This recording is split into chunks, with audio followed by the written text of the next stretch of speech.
नमस्कार साथियों, थोड़ा क्लासेज में वापस तो आपका हार्दिक स्वागत करता हूँ। साथियों, अपनी चर्चा शुरू कर रही थी संपूर्ण विश्व का ज्योग्राफी अपन देख रहे हैं और उसके अंदर अपना जो चैप्टर चल रहा है वो संपूर्ण महाद्वीपों की चर्चा हम विस्तार से। अभी अपनी चर्चा शुरू कर रखी थी कि दक्षिणी अमेरिका महाद्वीप है उसकी पूर्ण जानकारी हमें मिले। तो दक्षिण अमेरिका महाद्वीप के लिए अपने अपनी चर्चा स्टार्ट कर रखी थी। इससे पहले थोड़ा वीडियो बनाया था, कुछ मजबूरी का थोड़ा बीच में बंद करना पड़ा, उसके बाद में इसी को पुनरावर्तन आगे बढ़ाते हैं। कुछ बातें कर ली वो इससे पहले वाली वीडियो में मिल जाएगी आपको। बेसिकली थोड़ा सा मैं आपको बताते हुए आगे बढ़ जाता हूँ, ठीक है ना। तो कुछ बातें यहाँ पे हैं जो हमें बेसिकली इसको ध्यान में रखने योग्य है। दक्षिण अमेरिका महाद्वीप के लिए हम बात करेंगे तो क्षेत्रफल के आधार पर यदि हम बात करें तो बहुत बड़ा महाद्वीप है एशिया। दूसरा स्थान आता है उत्तर अफ्रीका का, तीसरा उत्तर अमेरिका और चौथा दक्षिण अमेरिका। तो यदि क्षेत्रफल के आधार पर इस अमेरिका की बात करें अपन तो क्षेत्रफल में कौन सा महाद्वीप है? चौथे स्थान का महाद्वीप है। पूर्णतः बहुत बड़ा भाग इसका देखेंगे तो दक्षिण गोलार्ध में है, क्योंकि भूमध्य रेखा इसके उत्तरी भाग से गुजरती है यहाँ से, तो उसके बाद में लगभग पूरा पूरा भाग किस ओर है? दक्षिण गोलार्ध में है, ठीक है। तो बहुत बड़ा भाग दक्षिण गोलार्ध में है। भूमध्य रेखा इसके उत्तरी छोर से निकलती है, मकर रेखा इसके दक्षिण बीचों बीच होकर निकलती है, ठीक है। इस प्रकार ये दो, इसकी बात करें तो ये दो कटिबंधों में है। आधा भाग इसका उष्ण कटिबंध में है और मकर रेखा से लेकर के और कर्क रेखा के बीच में उष्ण कटिबंध आता है, तो आधा भाग उष्ण कटिबंध में है और भूमध्य रेखा से नीचे वाला जो भाग है आधा शीतोष्ण कटिबंध। इसको दो कटिबंधों में ये फैला।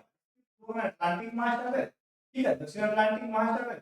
भूमध्य रेखा से ऊपर अपन देखेंगे तो यहाँ उत्तर अटलांटिक महासागर, और उत्तर की ओर अपन देखेंगे मैक्सिको खाड़ी के नीचे यहाँ कैरिबियन सागर, इस साइड में प्रशांत महासागर, ठीक है। यानी कोलंबिया से लग रही है उत्तरी प्रशांत, और उसके बाद में पेरू और चिली वाला यहाँ लग रहा है दक्षिणी प्रशांत। कौन सा? दक्षिणी प्रशांत महासागर, ठीक है। और दक्षिण के अंदर दक्षिण ध्रुव महासागर। इस प्रकार से इसकी सीमाएं लग रही, ठीक है। उसके बाद में हमने देखा था इस महाद्वीप के प्रमुख देश कौन कौन से हैं। तो सबसे बड़ा जो देश है वो है इसका ब्राजील, ठीक है। उसके बाद में अर्जेंटीना, ठीक है, क्षेत्रफल के आधार पर। उसके बाद में यदि अपन देखेंगे तो जैसे पेरू है, चिली है, ठीक है, बोलिविया है, पैराग्वे है, उरुग्वे है, इक्वेडोर है, कोलंबिया है, वेनेजुएला है, गुयाना है ना, सुरिनाम और वेनेजुएला। इस प्रकार ये प्रमुख इसके देश है, ठीक है। देश की चर्चा हम करेंगे। अब यहाँ अपने इसका टॉपिक जो स्टार्ट करना है इस तरह के नोट्स के माध्यम से, नोट्स अपने पास में उपलब्ध है सभी साथी। अपनी सर्वा क्लासेज कहाँ से? सर्वा क्लासेज के माध्यम से आप गूगल प्ले स्टोर में जाएंगे और वहां सर्वा क्लासेज सर्च बार में टाइप करेंगे तो आपके सामने अपना खुद का एप्लीकेशन आ जाएगा, और इस एप्लीकेशन को आप इंस्टॉल कर लें, अपने मोबाइल नंबर ओटीपी के द्वारा लॉगिन हो जाएं, और लॉगिन होकर के और संपूर्ण नोट्स का ये नोट्स तो बने हुए हैं प्राप्त। ये जरूरी नहीं कि सिर्फ महाद्वीपों के हैं। फर्स्ट पीरियड वालों के लिए फर्स्ट पीरियड की टोटल जियोग्राफी है, हिंदी की सॉरी इंडिया की टोटल जियोग्राफी है, राजस्थान की जियोग्राफी के नोट्स है, इसके अलावा वर्ल्ड की जियोग्राफी के नोट्स है और फिजिकल जियोग्राफी के नोट्स है। तो सभी साथी यहाँ से नोट्स प्राप्त कर सकते हैं। बेसिकली इसको चार भागों में बांटा गया है। भौतिक रूप से यदि देखें इसको तो चार भागों में बांटा गया है। पश्चिमी तटीय मैदान, पश्चिमी पर्वतीय प्रदेश, मध्यवर्ती मैदान और पूर्वी उच्च भूमि। तो इसके चार भाग यहाँ दे रखे हैं।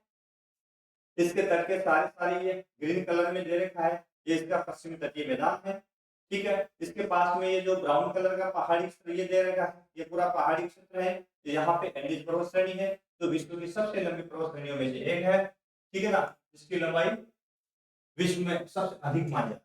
उसके बाद में ये अमेजन बेसिन, ये मैदानी क्षेत्र है। यहाँ पराना पैराग्वे और उरुग्वे नदियों का प्रवाह क्षेत्र है, तो ये यहाँ का मैदानी क्षेत्र है। और इसके बाद में यहाँ चार नंबर पे आपको नजर आ रही है, यह पूर्वी उच्च भूमि यानी कि कुछ पठारी प्रदेश। इस प्रकार से इसको चार भौतिक प्रदेश में बांटा गया है। वीडियो में विस्तार से चर्चा कर। उसके बाद में एंडीज पर्वत श्रेणी के बारे में कहा था कि ये उत्तर से दक्षिण तक फैली हुई एक श्रृंखला है और विश्व की सबसे लंबी श्रृंखला मानी जाती है, जिसकी लंबाई 7200 किलोमीटर है। विश्व की सबसे लंबी पर्वत श्रेणी है एंडीज पर्वत श्रेणी। इसकी एंडीज सबसे ऊंची चोटी जो मुख्य रूप से यहाँ पे है चिली और अर्जेंटीना की सीमा पर है, इसका नाम है इंकाकागुआ और इसकी ऊंचाई 6260 मीटर। ठीक है, दूसरी ऊंची चोटी इक्वेडोर में यदि आप चलेंगे यहाँ पे तो कोटोपेक्सी और चिबोरा जो 6267 मीटर ऊंची है और कोटोपेक्सी चोटी जो है मुख्य रूप से इसकी 5896 मीटर ऊंची है। इसी पर एंडीज पर्वत श्रेणी के अंदर आपको एक सबसे विश्व की सबसे अधिक ऊंचाई में से झील मिलेगी और वो झील है मुख्य रूप से यहाँ बोलिविया का जो पठार है, इस पठार के अंदर उसका नाम है टिटिकाका है। तो विश्व की उन झीलों में शुमार है जो सबसे अधिक ऊंचाई पर, तो विश्व की सबसे ऊंची झील का जो खिताब प्राप्त है जिसके अंदर नौकायन भी है, यानी इसमें नौकायन भी होता है, इसका मतलब ये सबसे अधिक ऊंचाई पर स्थित और नौकायन जो झील है टिटिकाका दक्षिण अमेरिका में, कहाँ पे बोलिविया पठार के ऊपर पाई। ठीक है ना, तो ये महत्वपूर्ण है। इसके पश्चिम में यहाँ पर चलेंगे, इसके पश्चिम में यहाँ पे अटाकामा मरुस्थल है, अटाकामा मरुस्थल, ठीक है ना, मुख्य रूप से इसके पश्चिमी छोर पे पेरू और चिली वाली जो सीमा है इसके आसपास। इसके अलावा यहाँ पर देखेंगे तो एक महत्वपूर्ण जानकारी है अमेजन बेसिन। अमेजन बेसिन बहुत ही महत्वपूर्ण जगह है संपूर्ण विश्व की और इसके साथ साथ में दक्षिणी अमेरिका की तो है ही है, विश्व की सबसे महत्वपूर्ण जगह इसलिए है कि ये तो अमेजन अफवाह में विश्व की सबसे लंबी नदी, अफवाह में विश्व की सबसे बड़ी नदी, लंबाई के अंदर नील है जो अफ्रीका में बहती है, लेकिन अफवाह में सबसे बड़ी नदी के पास में अमेजन के पास में। ठीक है, और मुख्य रूप से ये ब्राजील के बहुत बड़े प्रदेश को अपवाहित करती है, यानी उत्तर अमेरिका और भूमध्य रेखा जो गुजरती है उस भूमध्य रेखा के प्रवाह को ये भूमध्य रेखीय प्रदेश जो है उसको मुख्य रूप से ये अपवाहित करती है, जलोढ़ मिट्टी का निक्षेप करती है। इसकी कई सारी नदियां हैं जो प्रदेश को हरा भरा करती है। महत्वपूर्ण बात यह है मेरे दोस्तों कि अमेजन बेसिन में यहाँ पे बहुत अधिक घने जंगल पाए जाते हैं, तो इस कारण से भूमध्य रेखीय वनों को यहाँ जो अमेजन बेसिन में पाए जाते हैं, अमेजन बेसिन में पाए जाने भूमध्य रेखीय वनों को पृथ्वी के फेफड़े कहा, पृथ्वी के फेफड़े के नाम से, और फेफड़े इसलिए कहा जाता है कि ये सबसे अधिक ऑक्सीजन देते हैं, क्योंकि पेड़ पौधे क्या करते हैं वायुमंडल की CO2 ग्रहण करते हैं, प्रकाश संश्लेषण क्रिया के द्वारा उसको तोड़ते हैं और ऑक्सीजन हमें देते हैं, कार्बन स्वयं हमें देते हैं। इस प्रकार से ये जो अमेजन बेसिन के वन मुख्य रूप से पाए जाते हैं इसलिए महत्वपूर्ण है क्योंकि ये सबसे अधिक ऑक्सीजन हमें देते हैं, इस कारण से इनको पृथ्वी के फेफड़े भी कहा जाता है। बहुत महत्वपूर्ण बिंदु है। उसके बाद में अपन बात करते हैं मध्यवर्ती मैदान। ठीक है, तो इसमें अमेजन ओरोनिको पराना पराग्वे यानी किन नदियों का है मध्यवर्ती क्षेत्र जो मुख्य रूप से अमेजन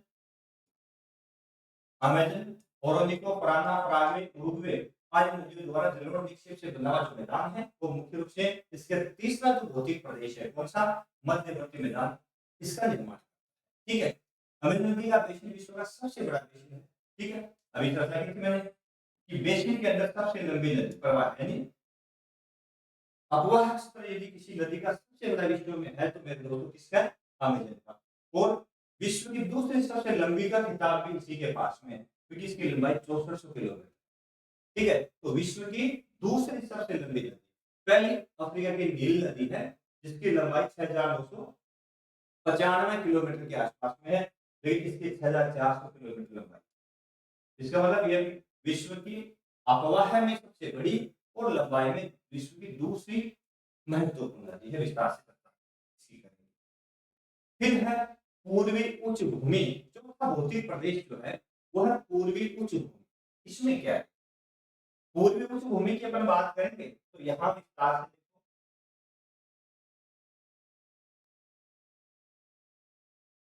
यहाँ पे यहाँ पे इससे पहले वाले वीडियो में अपने चर्चा कर ली थी। अब यहाँ से अपन थोड़ा सा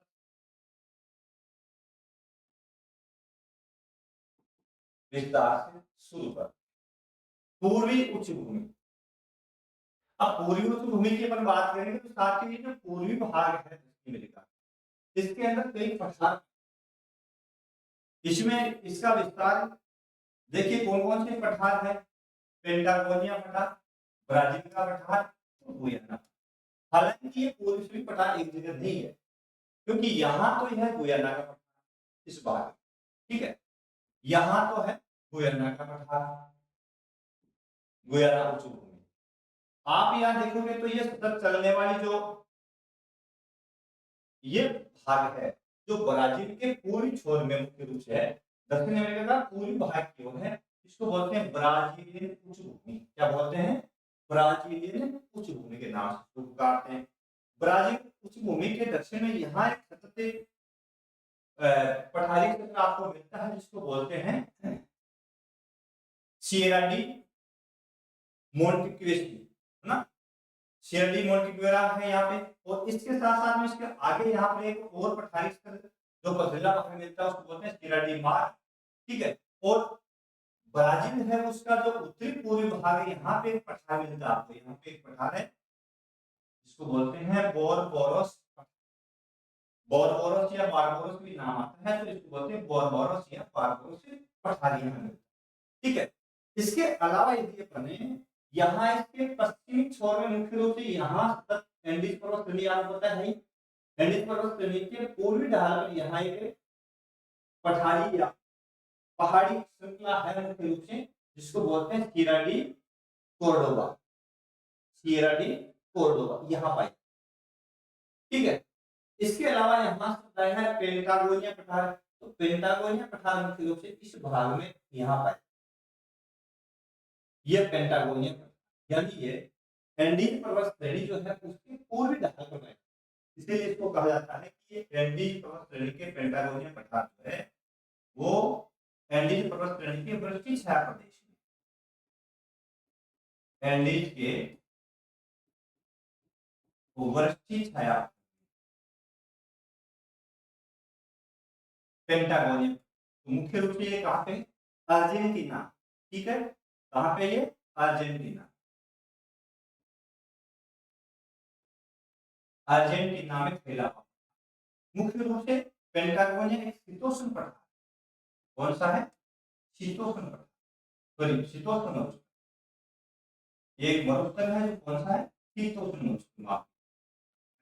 तो ये पेंटागोनिया जो मुख्य रूप से इस भाग में पाया, तो पठारी मरुस्थल और शीतोष्ण मरुस्थल के रूप में, तो पेंटागोनिया पठार, ये पठार मरुस्थल क्यों है? इसका कारण है कि ये एंडीज पर्वत श्रेणी की वृष्टि छाया प्रदेश में है, तो यहाँ वर्षा नहीं होती मेरे साथ, इस कारण से इसको हम वृष्टि छाया प्रदेश के रूप में जानते। फिर देखो गुयाना पठार विश्व का सबसे ऊंचा जलप्रपात एंजल का गुयाना पठार मुख्य रूप से कहाँ पे मिलता है? यहाँ पे, और यहीं पे मुख्य रूप से सबसे ऊंचा जलप्रपात मिलता है, झरना, विश्व का सबसे ऊंचा जलप्रपात जिसका नाम है एंजेल, वो यहीं पे है, ठीक है, गुयाना पठार के। किस नदी पर है? केरो नदी, मुख्य रूप से किस नदी पे है? केरो नदी। यह जलप्रपात किस पठारी क्षेत्र में है?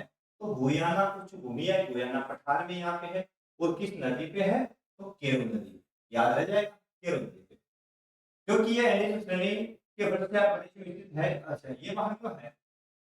दक्षिणी अमेरिका में पेंटागोनिया, ये बात है पेंटागोनिया की, यहाँ पे पेंटागोनिया का पठार एक मुख्तलिफ जलवायु का प्रदेश भी है, क्योंकि एंडीज श्रेणी के वर्षा प्रदेश में भी है। उसके बाद में है नया शब्द यहाँ पे आता है एजेंडा, ब्राजील में क्या है भगवान को एजेंडा का एजेंडा लिया, ठीक है। तो ये जो ब्राजील है, इस ब्राजील में जो कहवे के बागान, कॉफी के बागान या कहवे के जो बागान है, इनको स्थानीय भाषा में किस नाम से पुकारते हैं? एजेंडा के नाम से, ठीक है, बहुत बार है। इसके अलावा ब्राजील और अर्जेंटीना में मक्के की कृषि बहुत अच्छी की जाती है, ठीक है। तो आप याद रखिएगा, यहाँ पे महत्वपूर्ण बातें यहाँ कौन कौन सी अपन ने देखी, एक बार पुनः आपको मैं बता दूं कि अर्जेंटीना के अंदर दक्षिणी भाग में पेंटागोनिया पठार है जो पठार मरुस्थल है, एक बात इस मानचित्र में जो अपन ने देखी है। इसके अलावा यहाँ इसका जो दक्षिणी अमेरिका महाद्वीप है उसका जो पूर्वी छोर है, यहाँ पे कुछ पठारी श्रृंखला पठार के रूप में है, जिसको बोलते हैं ब्राजील उच्च भूमि, उसके दक्षिण में दो पठारी श्रृंखलाएं चलती है। तो एक का नाम तो है सिरा डी मार के नाम से चलती है, उसके दक्षिण में मुख्य रूप से पाई जाती है सिरा डी मोंटिक्यूरा। सिरा डी मोंटिक्यूरा के नाम से एक दूसरी श्रृंखला पाई जाती है। इसके अलावा यहाँ पे गुयाना कुछ हुई, गुयाना का पठार जिसमें एंजल से उत्पाद है, याद रख जाएगा आपको मेरे हिसाब से, ठीक है ना। और यहाँ अपन एंडीज पर्वत श्रेणी का जो पूर्वी ढाल है उसके ऊपर एक यहाँ पे एक आपको नजर आ रही है, एक श्रेणी पर्वत श्रृंखला पाई जाती है, इसको बोलते हैं सिरा डी कार्डो। ठीक है, इस प्रकार से ये प्रमुख रूप से पहाड़ी और पठार यहाँ पाए जाते हैं। अब अपन चलते हैं प्रमुख मरुस्थल। प्रमुख मरुस्थल साथियों, यदि हम बात करें मरुस्थल की तो अट्टाकामा मरुस्थल बड़ा महत्वपूर्ण मरुस्थल है दक्षिणी अमेरिका का अट्टाकामा, और ये उत्तरी चिली दक्षिणी पेरू में फैला हुआ एक मरुस्थल है। विश्व का सबसे अधिक शुष्क भाग इसी भाग में पाया जाता है। इस मरुस्थल के बारे में इसमें बताऊं, पीछे वाले मानचित्र में कहाँ है ये,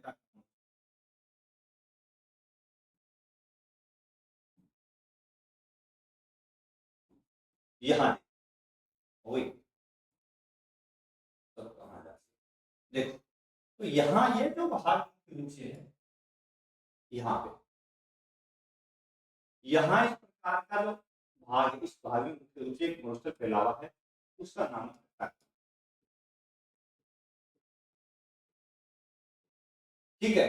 अट्टाकामा मरुस्थल मुख्य रूप से इस भाग में फैला, और विश्व का सबसे शुष्क स्थान, विश्व का सबसे शुष्क स्थान भी यही मिलता है। विश्व का सबसे शुष्क स्थान भी यहीं पर, ठीक है। अट्टाकामा समझ गए, आगे तो अट्टाकामा मरुस्थल, पेंटागोनिया मरुस्थल चर्चा करने की थी, पेंटागोनिया की दक्षिणी अर्जेंटीना में, यहाँ मुख्य रूप से एक मरुस्थलीय प्रदेश है। ये वाला ये कौन सा है, पेंटागोनिया मरुस्थल प्लस पठार, पेंटागोनिया पठार और पेंटागोनिया मरुस्थलीय, ठीक है। मुख्य रूप से है इंडियन श्रेणी के बचाव प्रदेश में स्थित है, चर्चा आपने कर ली। उसके बाद में अगला बिंदु आता है नदियां। मेरे दोस्तों, नदियों की अपन बात करते हैं तो कौन सी नदी दक्षिण अमेरिका की महत्वपूर्ण है? सबसे जो महत्वपूर्ण नदी है, इसका बार बार पूछ भी लिया जाता है, वो है अमेजन नदी। अमेजन नदी की अपन बात करें तो ये नदी विश्व की बहाव क्षेत्र में सबसे बड़ी नदी है, इसका अपवाद क्षेत्र विश्व में सबसे ज्यादा है। यह है एंडीज पर्वत श्रेणी, देश कौन सा, पेरू से निकलकर अटलांटिक महासागर में पूर्व की ओर प्रवाहित, उत्तर पूर्व की ओर प्रवाहित होकर गिरती है। इस नदी क्षेत्र में सर्वाधिक जैव विविधता पाई जाती है, क्योंकि यहाँ घने जंगल पाए, है ना, सघन वनों के कारण सर्वाधिक जैव विविधता मिलती है, ठीक है। अमेजन बेसिन में स्थित भूमध्यरेखीय वनों को सेलवास कहा है। इन वनों को पृथ्वी के फेफड़े और यह वनों को ही सेलवास कहा है। तो ये अमेजन नदी आपके समक्ष, इसका प्रवाह इस प्रकार का है। ये नदी मेरे दोस्तों यहां से निकलती है, यहाँ जो एंडीज पर्वत श्रेणी है उसके पूर्वी ढलानों से निकलती है। यहाँ प्रमुख देश है पेरू, ठीक है। यहाँ से निकल करके ये किशोर बहती है पूर्व की ओर या उत्तर पूर्व की ओर प्रवाहित होती हुई बहुत बड़े मैदान का निर्माण करती हुई यहाँ कहाँ गिर जाती है, यहाँ अटलांटिक महासागर में, अटलांटिक महासागर। अब यहाँ अटलांटिक महासागर में गिरती है, ठीक है। इसकी प्रमुख सहायक नदियां कौन कौन सी है, तो सहायक नदियों के लिए अमेजन की अपन बात करेंगे तो अमेजन की सहायक नदियां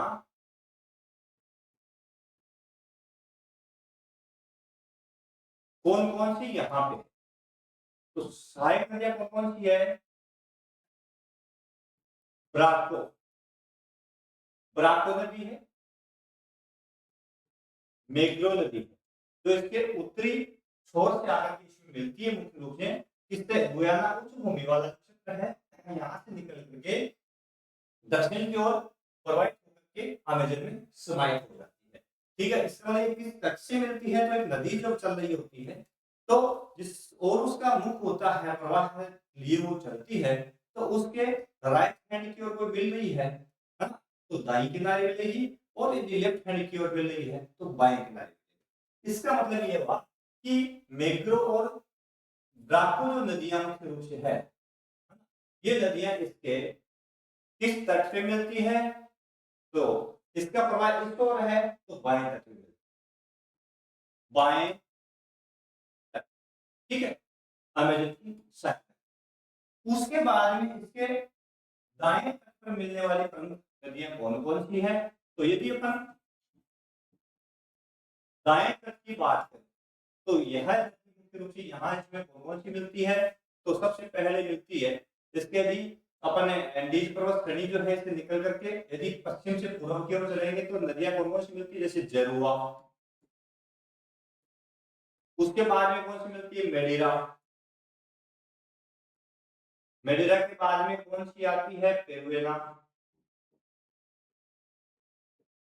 यहाँ से पराना भी आती है लेकिन वो किस ओर जाती है, दक्षिण की ओर बहती है। पेरुएना के बाद में मिलती है जिंगू, और भी छोटी छोटी नदियां हैं, ये किसमें मिलती है, अमेजन में मिलती है। इसका मतलब इस भाग का ढाल किस ओर है, इस ओर, ये नदियां इस ओर बह रही है, इस भाग का ढाल इस ओर, अमेजन इस ओर बह रही है।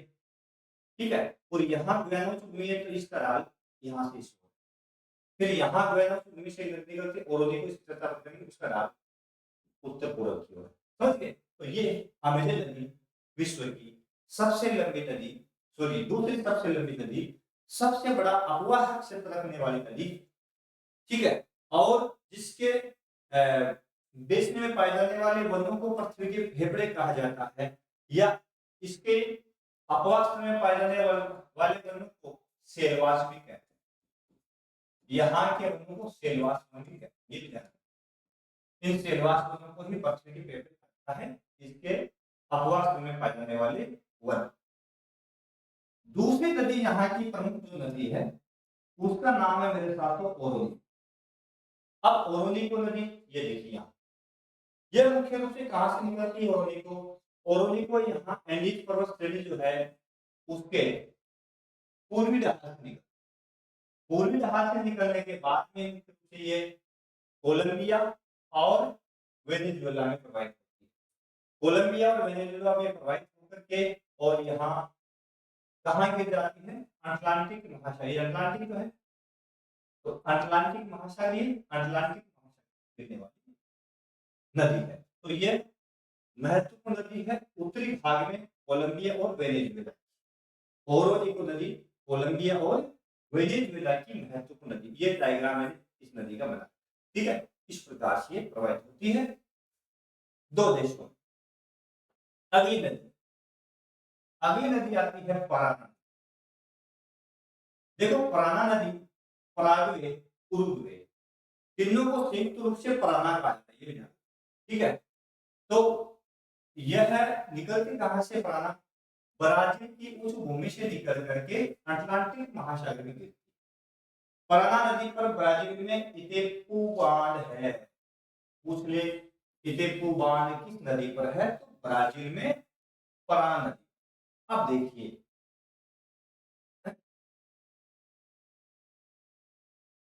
ये पराना नदी है, ये ब्राजील की भूमि में अभी भौतिक प्रदेश में अपन देखा था, तो ये वाला भाग मुख्य रूप से क्या है, पहाड़ी क्षेत्र है, ब्राजील कुछ भूमि वाला क्षेत्र है, और इसके दक्षिणी पश्चिमी ढाल से ये पराना नदी निकलती है, पराना नदी इस ओर बह रही है।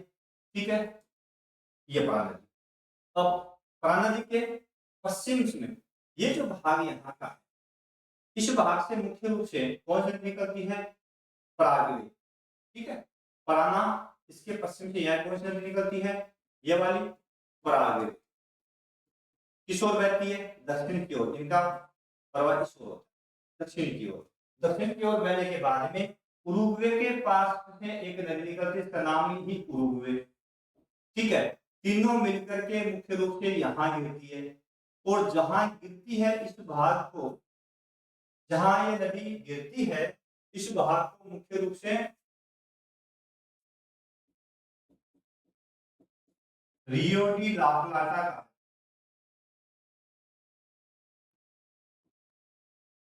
रियो डी ला प्लाटा के नाम से पुकारा, समझ गए। तो यहाँ देखिए नोट में आओ, पराना पराग्वे नदी, पराना देख ली पहले तुमने से पराग्वे, ये भी मैंने कहा कहाँ से निकलती है, मध्य उस भाग से निकलती है और अटलांटिक महासागर में गिरती है। इनकी एस्चुरी नदी का ज्वारमुख नदी जब समुद्र में विलीन होती है तो मेरे दोस्तों दो तरह की कलाकृति बनाती है। एक बनाती है डेल्टा, जब समुद्र में गिरने से अपने मुहाने से पहले नदी कई शाखाओं में बंट करके स्लो मोशन के साथ में समुद्र में गिरती है, तो इस तरह की जो शेप बनती है उसको बोलते हैं डेल्टा। क्या बोलते हैं इसको? डेल्टा। लेकिन कब जब ढाल तेज होता है तो तेज ढाल के साथ नदी किसी तट के सहारे समुद्र में जब गिरती है तो सीधे एक खाई के रूप में गिरती है। इसको बोलते हैं एस्चुरी, इसको बोलते हैं एस्चुरी या ज्वार नदी, समझ गए।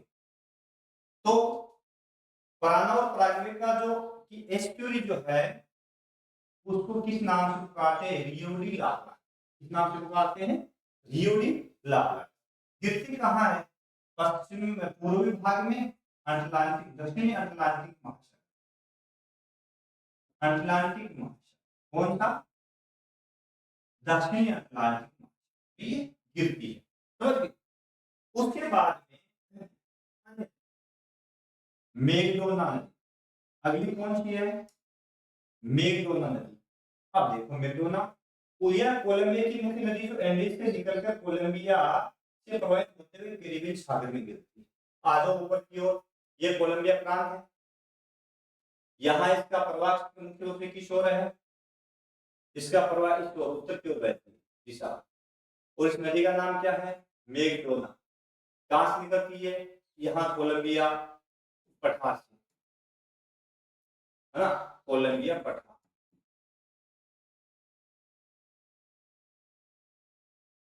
इससे निकलकर उत्तर की ओर प्रवाहित होती है। और ये जो सागर है जहाँ ये गिरती है इसको क्या बोलते हैं मेरे दोस्तों? कैरेबियन सागर, कैरेबियन सागर, ठीक है। तो ये कहाँ गिरती है? मैकडोना कहाँ गिरती है?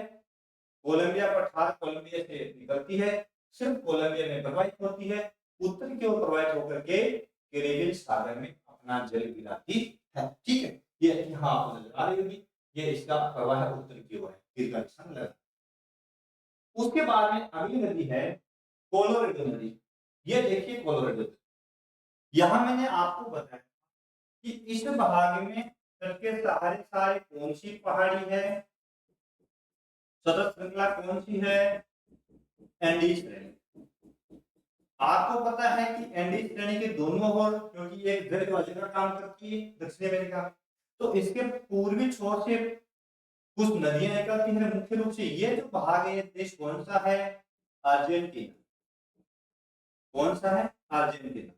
तो एंडीज पर्वत श्रेणी के पूर्वी ढाल से अर्जेंटीना में बहते हुए ये देखो ये नदी किस ओर बह रही है? दक्षिणी पूर्व की ओर।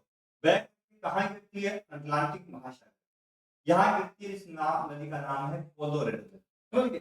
इसके कोलोरेडो के दक्षिण में यहाँ एक नदी निकल करके, और यही भी अटलांटिक महासागर गिरती, इसका नाम है निग्रो नदी।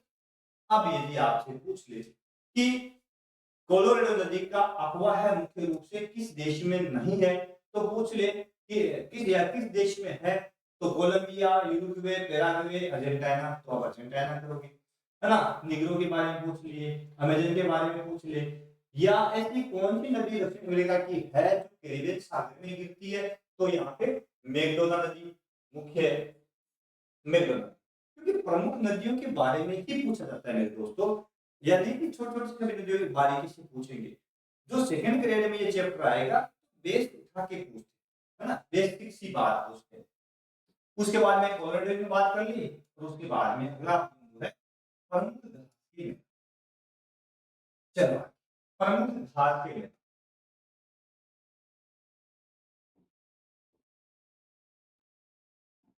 घास के में,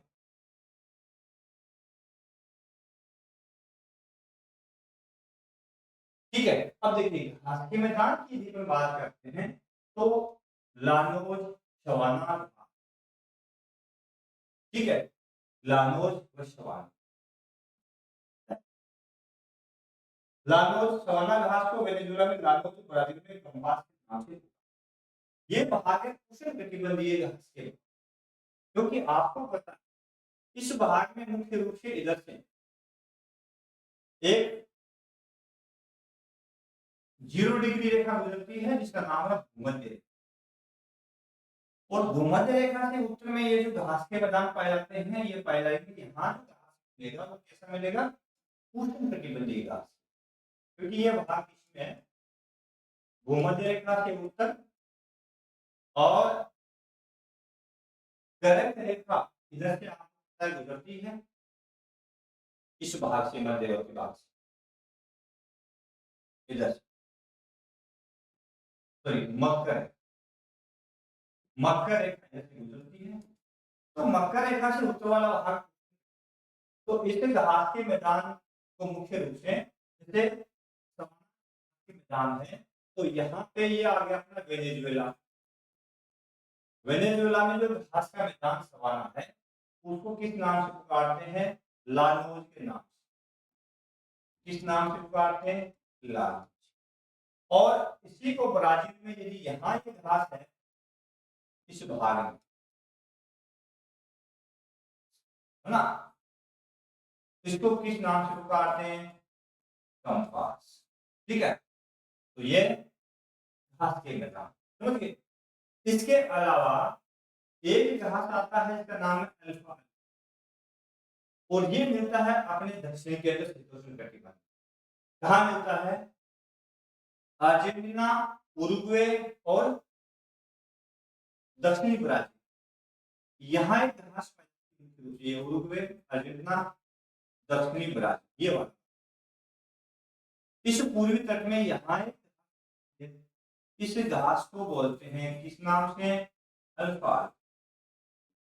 ये शीतोष्ण घास कौन सी है, शीतोष्ण अल्फा, ये ठीक है। तो ये प्रमुख घास है यहाँ पे लानोज, वेनेजुएला। ये कहाँ कहते हैं इसको, देश कौन सा है, वेनेजुएला, वेनेजुएला। यहाँ इसको बोलते हैं लानोज और यहाँ बोलते हैं कंपास, ब्राजील। ठीक है, और अर्जेंटीना और उरुग्वे, दक्षिणी ब्राजील में यहाँ एक घास पूछ ले, अल्फा, अल्फा घास इनमें से किस देश में नहीं पाई जाती, तो उरुग्वे का नाम दे दे, है ना, अर्जेंटीना का नाम दे दे, इसके अलावा बोलिविया का नाम दे दे, और यहाँ दक्षिणी ब्राजील का नाम दे दे, तो आप क्या लिखोगे कि बोलिविया में। ठीक है, तो मुख्य रूप से इस बात को आप ध्यान रखोगे और ध्यानपूर्वक पढ़ोगे। फिर अगला बिंदु यहाँ पे है कॉफी रेल मार्ग, सेंटोस और साओ पोलो को मिलाने वाली rail line coffee rail line है। मुख्य रूप से अर्जेंटीना और चिली के मध्य ही रेल लाइन है ना, और कॉफी का अधिक निर्यात होने के कारण सेंटोस और साओ पोलो रेल लाइन को मुख्य रूप से किस नाम से पुकारते हैं, कॉफी रेल मार्ग के नाम से पुकारते हैं, याद रख लीजिए। चलो अगला है फिंका, शब्द आया है फिंका। अब यह है कॉफी के बागान। अभी आपने देखा था कि ब्राजील में कॉफी के बागान फेजेंडा कहा, लेकिन कोलंबिया जो है उसमें कॉफी के बागान को किस नाम से पुकारते हैं, फेंका या फिंका। कोलंबिया में कॉफी के बागान जो मुख्य रूप से कॉफी के बागान यहाँ पे,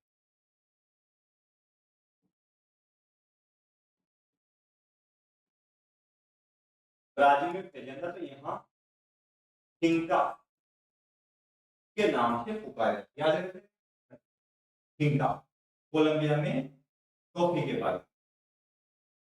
अब चलते हैं यहाँ के प्रमुख देश की थोड़ी चर्चा। सबसे पहले दक्षिण अमेरिका के महत्वपूर्ण देशों में से है ब्राजील।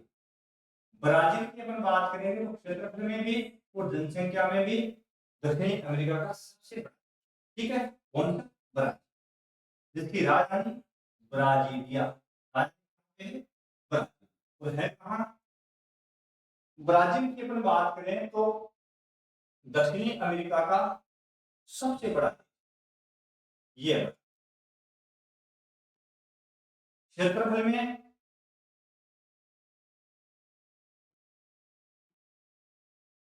वह जनसंख्या में,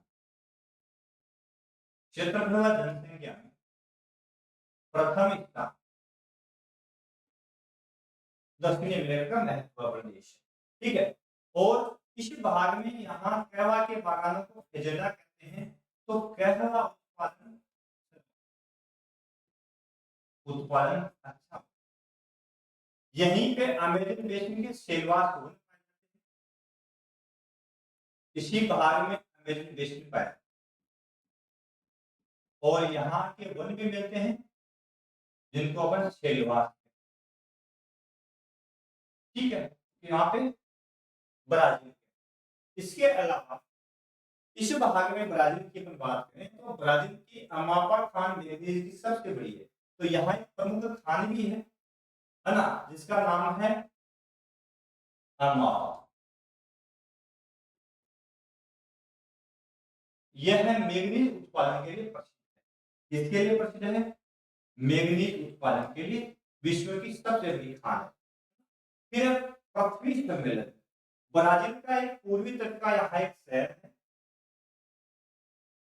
इसका नाम है Rio de Janeiro, Rio de Janeiro. और ये इसलिए प्रसिद्ध है कि यहाँ पर 1992 में प्रथम पृथ्वी सम्मेलन हुआ था, यानी संपूर्ण विश्व के पर्यावरण के प्रति चिंता जाहिर की थी कि किस प्रकार से प्रकृति जो है उसको प्रदूषण से बचाया जा सकता है। तो रियो डी जेनेरियो के अंदर सबसे पहला पृथ्वी सम्मेलन हुआ था, ठीक है, पर्यावरण संरक्षण के लिए। यह था ब्राजील की महत्वपूर्ण बात। उसके बाद में दूसरा बड़ा देश है अर्जेंटीना। यह है अर्जेंटीना,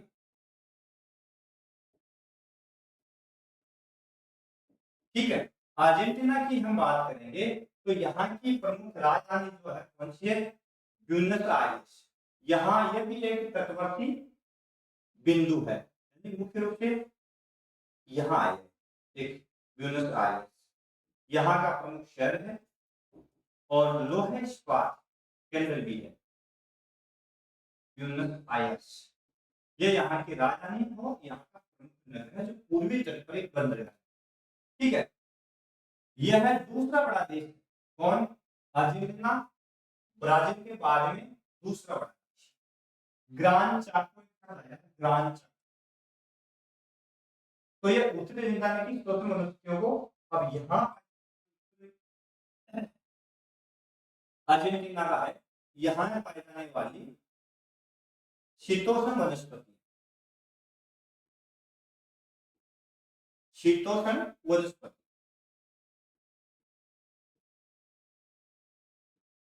कहाँ पाई जाने वाली? अर्जेंटीना की। उसको किस नाम से पुकारते हैं? ग्रान चाको, याद रखना ग्रान चाको क्या है। तो उत्तरी अर्जेंटीना में पाई जाने वाली शीतोष्ण वनस्पतियां किस नाम से पुकारती है? ग्रान चाको के नाम से पुकारी जाती है, ठीक है।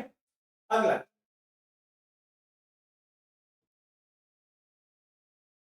उसके बाद में अगला बिंदु है मैगेलन जल संधि। अर्जेंटीना से टेरा डेल फ्यूगो द्वीप को अलग करने वाली प्रमुख जल संधि, ठीक है। पंपास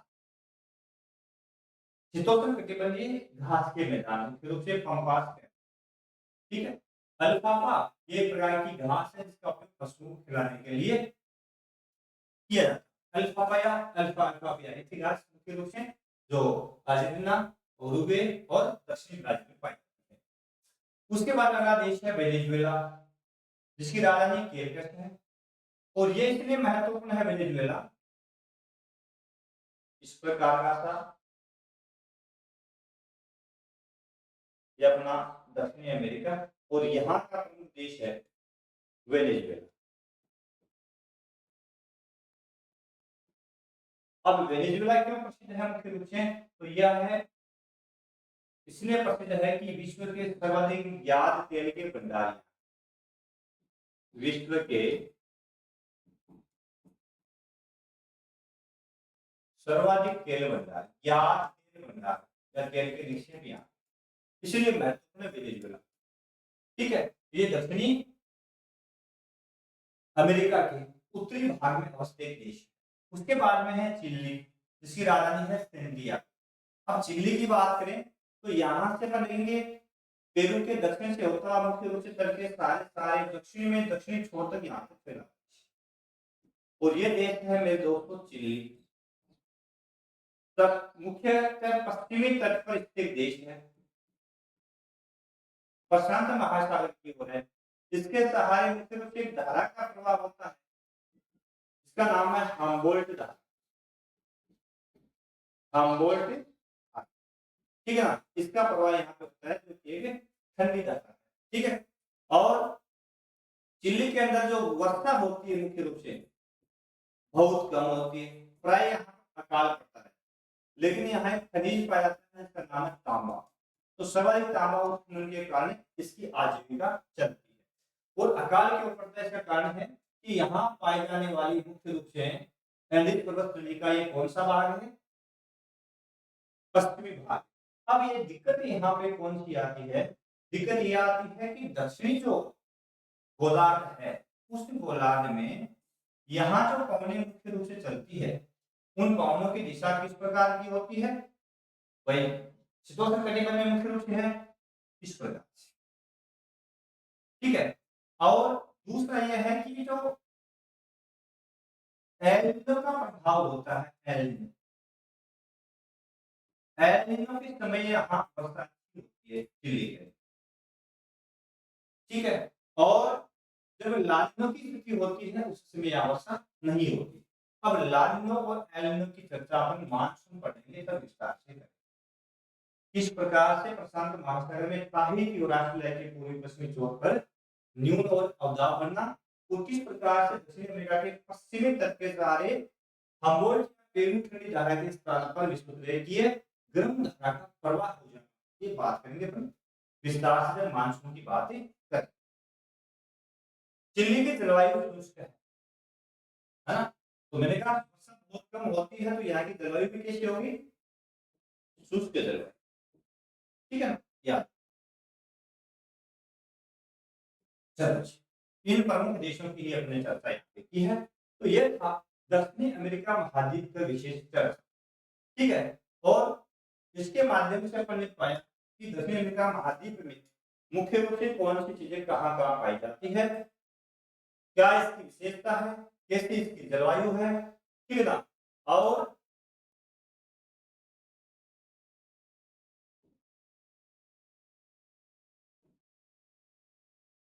कौन कौन सी वनस्पति यहाँ होती है, आदि आदि बिंदुओं को विस्तार से अपन ने चर्चा की।